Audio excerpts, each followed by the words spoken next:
Kadosh, Boker Tov. I hope all is well. I wanted to share with you an incredible idea on Sefirat Haomer. We are in Parashat Emor this Shabbat, so we're actually going to count and we're going to speak about Sefirat Haomer. Where in the Parashat we say, Usfartem lachem imachorat Shabbat. You have to count for yourselves the day after Shabbat, which we know that obviously Yom Tov is Shabbat, and it's called Shabbat, and that's why you're going to count the 50 days until we get to the Shavuot, and that is the Sefirat Haomer. The Sfarim HaKadoshim, they say, what is the importance of the 49 days that we're counting until we get to the 50th day, which is Shavuot, Matan Torah? And they all say that there's a special Kiddusha, there's a special holiness in these days, that every single day we come, day in and day out, until we're going to prepare ourselves, just like the Ramban says in this week's Parashat. The entire concept that Pesach is the first Chag, Shavuot is the second Chag, and all the days in between, this is all considered what we call Chol HaMoed. So therefore, there's a days of Kiddusha, there's holiness, we feel it, there's something here, and what we're supposed to actually pay in attention. Rabbeinu Bachiyai also says this. Rabbeinu Bachiyai says, Lo izkira Torah Chag Shavuot biyichud kishat. It doesn't say Shavuot like all the other Chagim. It just says B'chodesh HaShlishi, B'shishi bo, on the third month, on the 6th of the month. That was Chag HaShavuot. Why? On Pesach it says the 15th day of the month is Chag HaMatzot. Why didn't it say that? But he says because the 49 days in between Pesach and Shavuot is Chol HaMoed as well, right? Just like you have by Sukkot and Shemini Atzeret. So you do see that also the Ramban and also Rabbeinu Bachiyai, the Rishonim, they're mentioning such a thing. On Chag Pesach, we were redeemed, okay, and we were saved from Mavet to Chayim, from death to life. When we were taken out of Egypt, we were saved. Our lives were saved. That was Mibchina Gashmit, physically. However, though on Chag Shavuot, we were also saved from death. But here it was Mibchina Ruchanit, from a spiritual death. And therefore, when HaKadosh Baruch Hu came and He gave us the Torah, now we were truly saved on this day.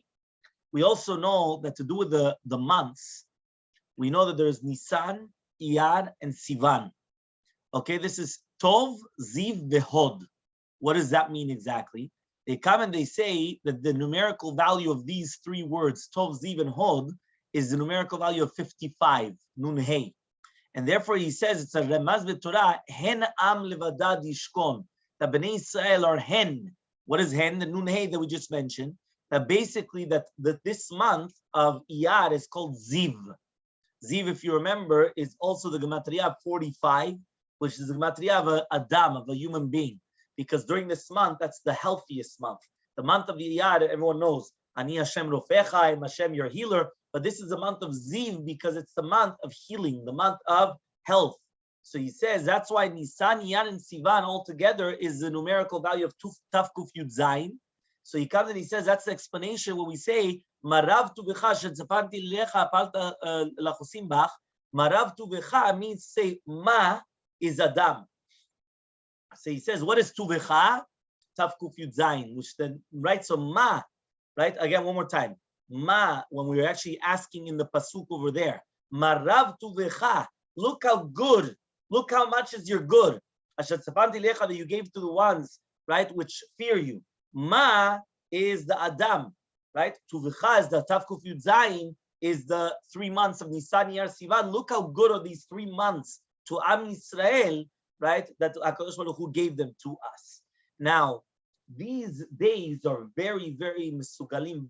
We have a big segula during these days to have all the best for Am Yisrael, as is brought down in the Pri Etz Chaim, to do with the months of Nisan and Iyar, right, which are Naichim, which these are good, it's Chesed, it's Rachamim, right, and therefore it's very important these days, and that's the reason why HaKadosh Baruch Hu came and He chose Nisan, Pesach is going to be a Nisan, and Sefirat Haomer afterwards. Okay, fine.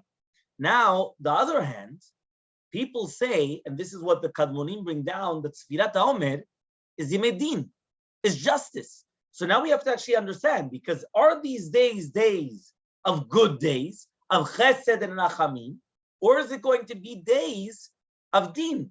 So what's going on? Rabbeinu Yerucham brings down that which we come and we say, we don't say Shechianu on Sefirat Haomer, even though technically, according to Sfaradim, you could do it on Shabbatot, but again, during the weekday and everything, it's better, we don't say Shechianu. He says, some people say because there's no Anah and Simcha, like when you come out of a Klal Nefel, which means a person is born. For the first 30 days, they're not 100% alive. They could die within it. They're the most susceptible, the most sensitive. A child could still, that's why after 30 days, they do Pidyon Ben. Why don't they do Pidyon Ben before? Only after 30 days, and now he's probably going to live. Now we do the Pidyon Ben. So he comes and he says, V'zeh moreh din yodin. So this shows that the Korban HaOmer, Sefirat HaOmer is called because we bring a Korban on that day, which is the 16th of Nisan, the second day of Pesach, right? We bring a Korban HaOmer. The Korban HaOmer was brought from barley, not from wheat. As it says, Aviv kalui be'esh. Now it says Aviv and it says Haseor Aviv. So therefore also the Korban Sotah also comes from Seorim. Why does it come from Seorim, which is also barley? So the Sfarim come and they bring down that at the end of the day, we come and we say that there's still din, right? And this din, right, is going to be Nisharu b'mei ha'omer shel chol. He comes and he says, other than obviously Shabbat and Rosh Chodesh and Lamed Gimel Lag BaOmer, there's still din. In the Siman is Ed Hagal Hazeh. Remember when Lavan came and he was speaking against Yaakov Avinu, when Yaakov Avinu ran away with his family, he comes and he says, this is an Ed Hagal Hazeh. What is Hagal? Lamed Gimel. Which means that HaKadosh Baruch Hu, these are the Lamed Gimel Yamim, right, of din, of justice, that we still have, because already from the time of Lavan already, he was trying to hint us this. Okay, that's why we don't come, we don't say Shechianu during these days, because it's not days of Simcha and everything. You're not allowed to get married, no haircuts. There is a form of Avelut. It's true, it's not the Avelut like the 3 weeks, but there is a form of Avelut.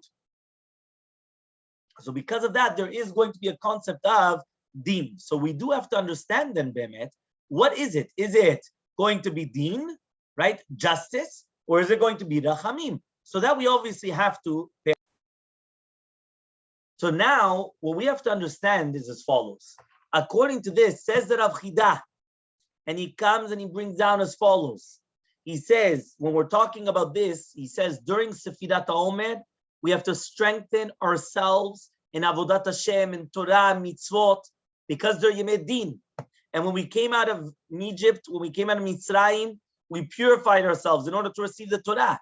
So just like then we purified ourselves, and HaKadosh Baruch Hu sent Shefa and Kiddusha and holiness into Am Yisrael, so too it's going to be here. The exact same thing, which means that if we're going to come and we're going to have this Kiddusha, we yearn to strengthen ourselves, so then HaKadosh Baruch Hu comes and he will also send us this Kiddusha. Says the Rav Chida, and especially through the sin of Sinat Chinam. That we have to come. Why? Because we know that the students of Rabbi Akiva passed away from Pesach until Shavuot. And he comes and he says, Rabbi Shlomo El-Kavetz Alewi. We know Rabbi Shlomo El-Kavetz was the author of the Baal Lecha Dodi. So he wrote a few different Sefarim. And he wrote in his Sefer, Brita Levi, which is on the Gadash of Pesach. He's also got Manota Levi on the Megillat Esther and others as well. He says over there, the reason why is because they are Liemel Libun, days of whitening. That's why it says, when a woman wants to purify herself, it says, V'safir Allah, she has to count for herself. So, Usfartem Lachem, we're counting for ourselves days of purification. Now he comes and he says, through Sinat Chinam, through hatred, right, for no reason, between Jews, what we do is we cause separation.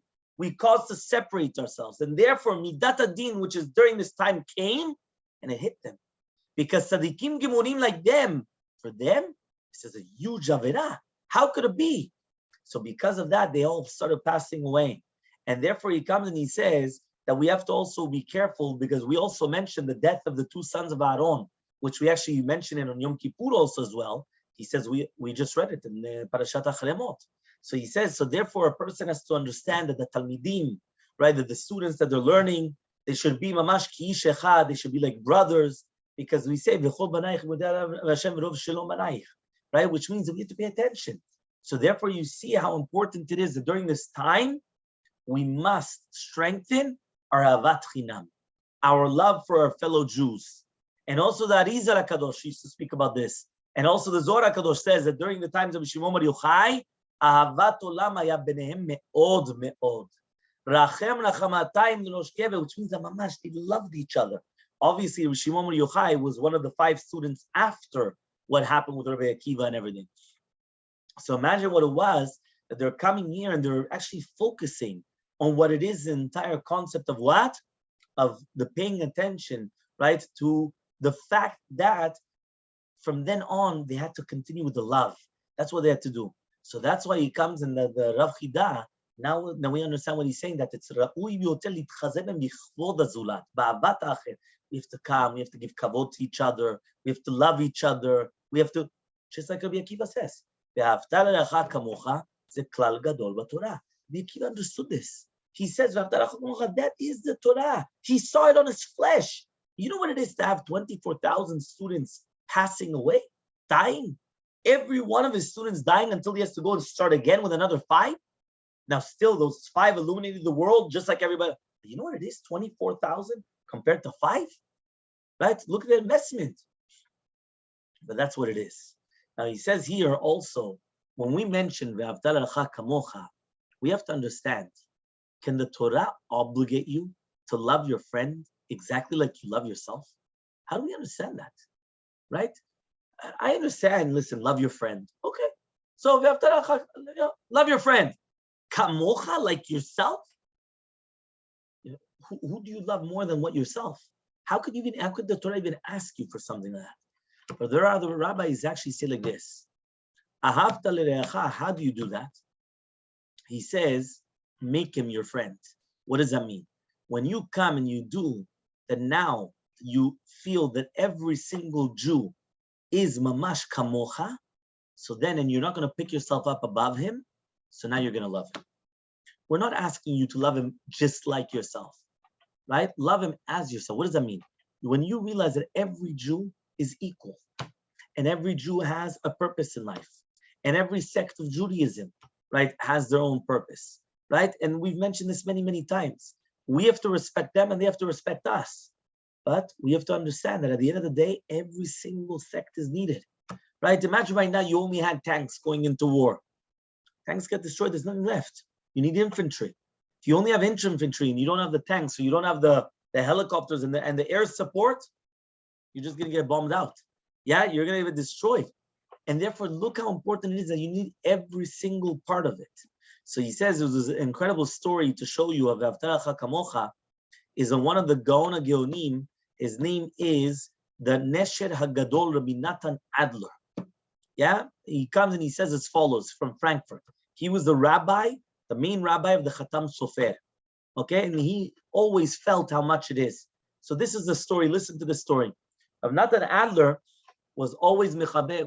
He loved being sandak in a brit milah. Yeah, and anything which didn't, right, when it was talking about this mitzvah of sandakut, nothing stood in front of him. He always wanted to do it. One night, it was a night which was mamash, freezing cold, middle of the winter.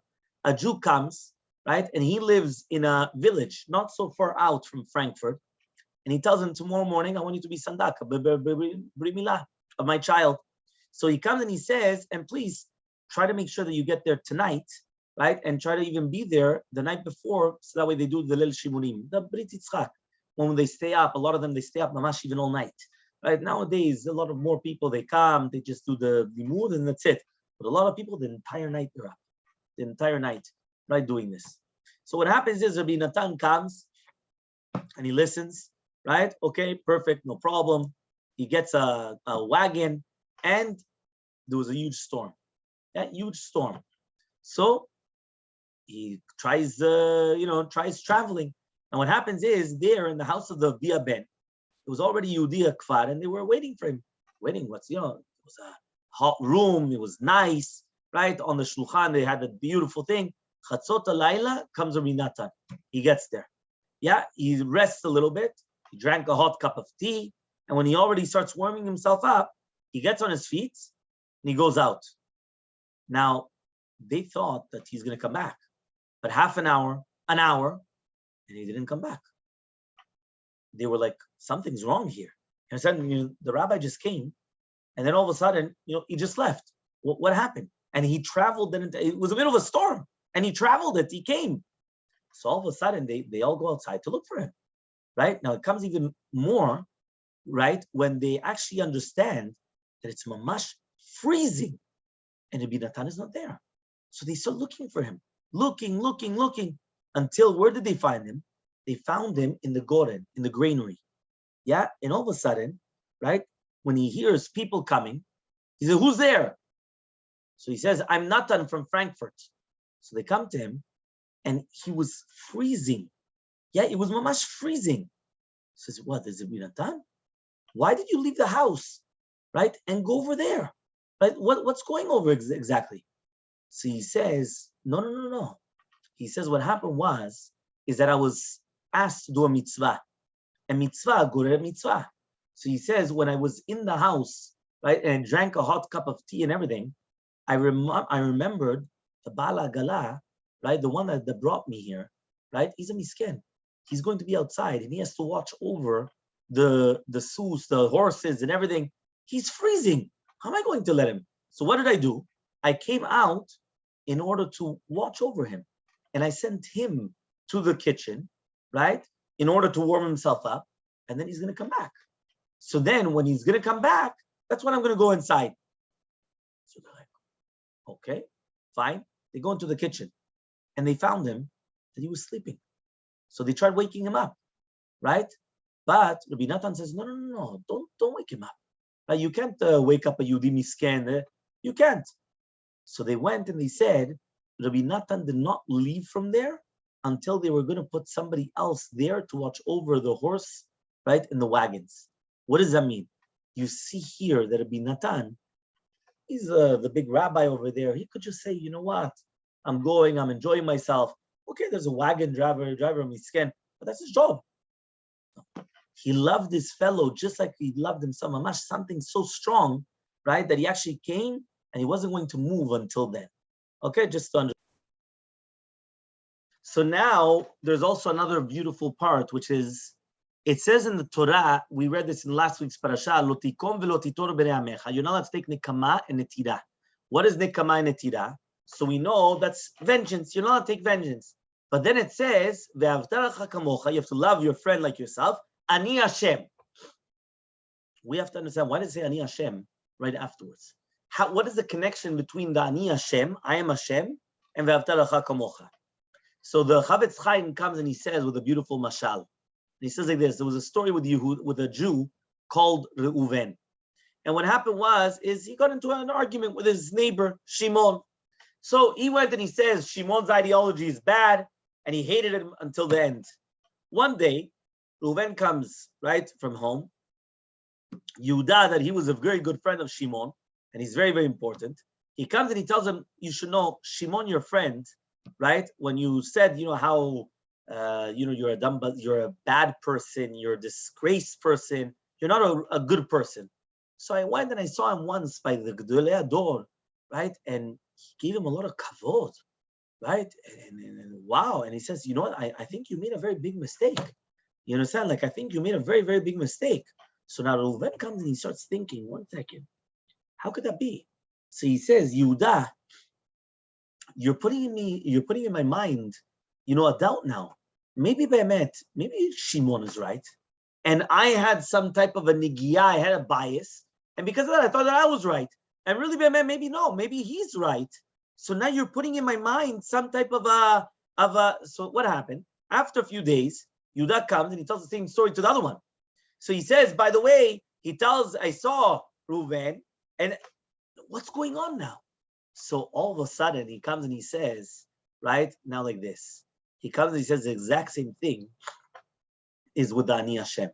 Ani Hashem is actually coming and telling us, why do you have to love your fellow Jew like yourself? Because I am Hashem. Meaning, just like you always think that Hashem is with you, Hashem is with him. So therefore, if I'm going to come to you and say, by the way, you told me that this guy, he was a Rasha Merusha, he was a this, he was a that. But 1 second, I saw him with Gedolei Olam. I saw him with Hashem. I saw him with the Gedolei Ador.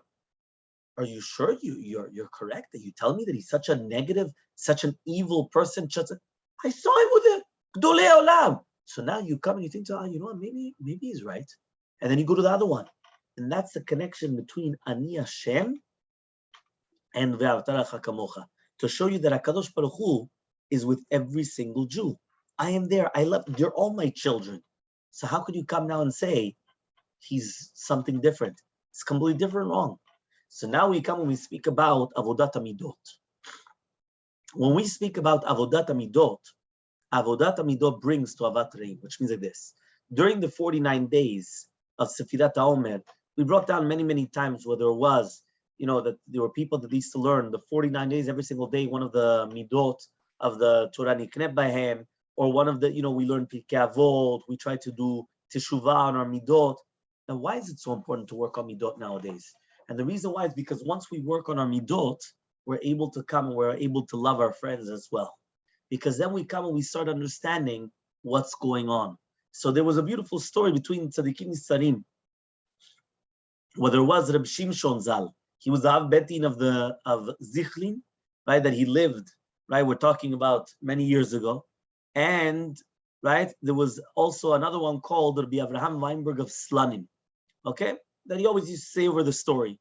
And he says like this, when Rabbi Shimshon became the rabbi of Zichlin, he made a condition with the heads of the Keilah, 2 conditions. He says, number 1, anything to do with the Keilah has to get, right, my stamp. That's number 1. I'm the rabbi of the community.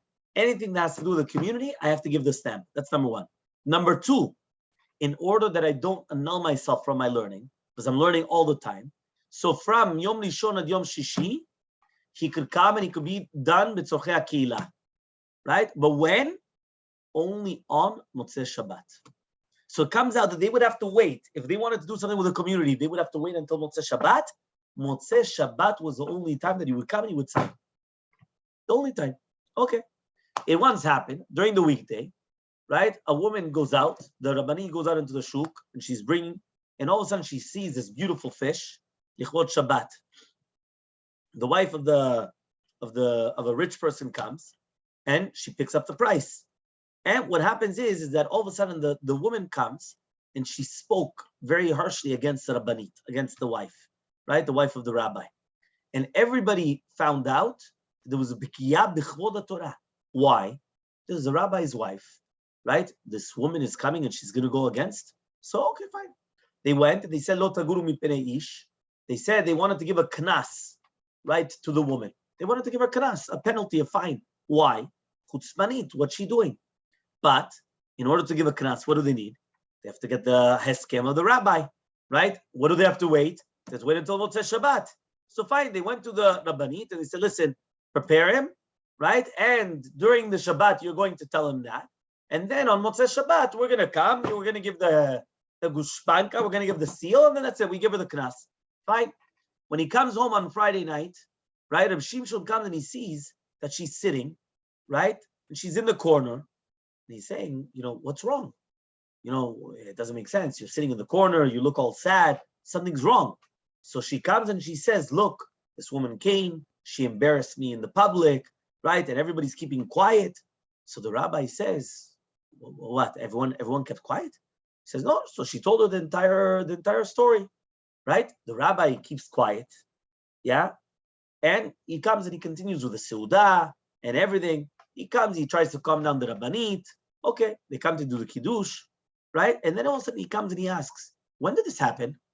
So she says, on Tuesday. So now he puts down the kiddush, right, the cup, and he says, Yom Shlishi. Yom Shlishi. And what? It was in your stomach from Tuesday until today? So, he says, what? From Tuesday until today, you were makpid on her? I don't understand, right? 1 second, from Tuesday until today, you're still so upset at her? So she comes and she says, no. Ani mochelet, I forgive her. I says, what? That's not enough. Somebody that has something, how could they live from Tuesday until Shabbat? It's impossible. They both went out to the house of the rich person. So the rabbi comes, and now they start getting afraid because they know that the rabbi is a powerful rabbi. He's now coming to their house. Oh, what are they expecting now? They open up the door, Yeah, and they come, they fall in front of the rabbi, they start crying, please forgive us. We have to ask for forgiveness, right? The rabbi starts crying. He says, we have to ask you for forgiveness, that we're keeping such a negative vibes inside of us from Tuesday until today. How could it be? So then what? We have to ask for it. They come, no, we were the ones that did this. We were the ones. They keep on going, and everybody's crying. And then they were mafaisin keneged. Everyone's just happy, right? They come, they kiss each other, perfect, no problems. Yeah. So everyone's machul. So then Rabbi Shimshon was happy. The Rabbani goes to the house, they come, they do Shalom Aleichem, they start singing, perfect, right? Now we understand what it means, that even if your friend did something against you, you have to be mekayem the tzivoy v'lo tikom v'lo titor. Why? You have to be ma'avir al midot. You have to say, how could it be? I have a Jew that I have something against him for such a long time? How could it be? How could you even live with that? So because of that, that's what we have to understand, right? That at the end of the day, HaKadosh Baruch Hu will come and say, no, Ani Hashem. I am Hashem. He's my son as well. But look how the Rabbi Shimshon, the chokhmah that he had, the leaders of the community, they wanted to give them a penalty and they wanted to do this. But this way, it had a much bigger effect. But because there was love between them. And now we understand also when it says Ani Hashem, with the concept of what happened with one sort of Rav Elchanan Wasserman. We know Rav Elchanan Wasserman, Alav Shalom, Shem Yikom Damo. So he actually passed away in the Holocaust, but he was a Talmid Muvhak of the Chavetz Chaim. What happened was that he wanted to go and he wanted to collect money for the yeshiva. So he went to one of the Beit Knesiot and he was there and he was telling them, he's asking for, for the Amaleh Torah. So he comes and he says that, please, right, if somebody could come and they could give, whether it's going to be $80 and somebody cannot, so then even $11, and this and that. So fine. So, you could get, at least it's a week, it's at least something. Fine.